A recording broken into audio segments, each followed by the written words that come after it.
Hello, ladies and gentlemen. Welcome to the chat. I am your host, Justin Chiarello, and I am here today with a very, very special guest of mine, one of my good friends and executive producer of the show, Nick Antonelli. How are you? So thank you for being here with us today. So as I understand, because I've known you for a very long time, you are a student at Full Sail University. Yes, for like 4 months now. And what are you studying? Game design. Cool. Awesome. That Thank sounds good. Alright, so today we're going to be talking about video game addiction and how it can be, solved within the community of gamers and even outside the community of gamers with other people's help. So just have a couple questions for you if you don't mind. That's awesome. Cool.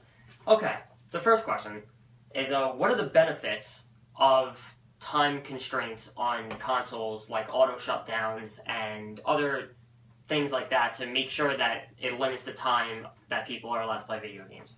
Well, the time limits on the games is gonna first of all, when you're gaming that you're just in the zone. You don't know what time it is, what you have to do after this. You really don't even care. So yes, absolutely. This time limit is gonna be just it's either 2 or 4 hours. The console is gonna completely shut off, and you're not gonna be allowed to turn it on for maybe another 12 hours or something like that. The benefits of that is I know with addiction, if you completely take away the one thing that they're addicted to, like withdrawals happen, all that stuff. But with this, I think it's gaming. It's really not that serious of a thing. And if your time limit shuts off, then your console shuts off. It's like your alarm clock for waking up. It's like, oh, all right, my console's off. I have to go do something else now. Maybe my homework, maybe go to work, maybe eat dinner.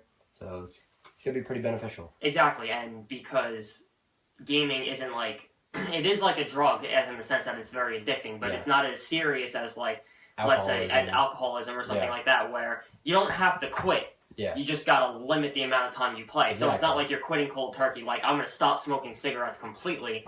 I'm just gonna play games for a certain amount of time a day, or every other day, and then that's it. Okay, good. I actually like that idea a lot.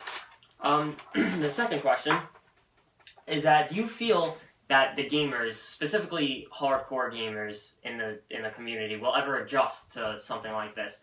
Yeah, like I said, if you completely take it off, it's going to be hard for them to adjust. But with change, you need to adjust to it. And as serious gamers, you know that you have other obligations. Unless you're a professional gamer and this is your job, I'm sure all other casual gamers, they only play about 2 hours a day. They're not going to really matter about it. It's the ones that make money off this, which is going to be the problem. Exactly. And I'm sure there would be some sort of way where you can control that, like in the parental controls. Yeah. Like you said before. Yeah. Like an alarm clock. Like I could set this for 2 hours, 4 hours, or I could just turn this off completely with a password. So parents monitoring their kids with anything like that. Yep. Cool. Okay, so the third question is, how do you think that the two, because we're specifically talking about consoles here. Yeah. What do you think the two biggest console companies, like Sony and Microsoft, how do you think they can actually implement this into the system smoothly without any massive, this is going to happen with the next Xbox, you can only play for 2 hours? Yeah, exactly.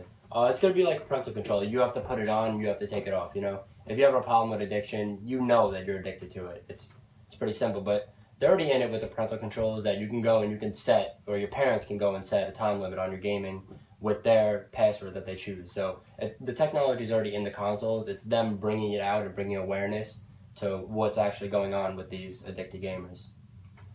Okay, good answer. I actually like that. I like that a lot.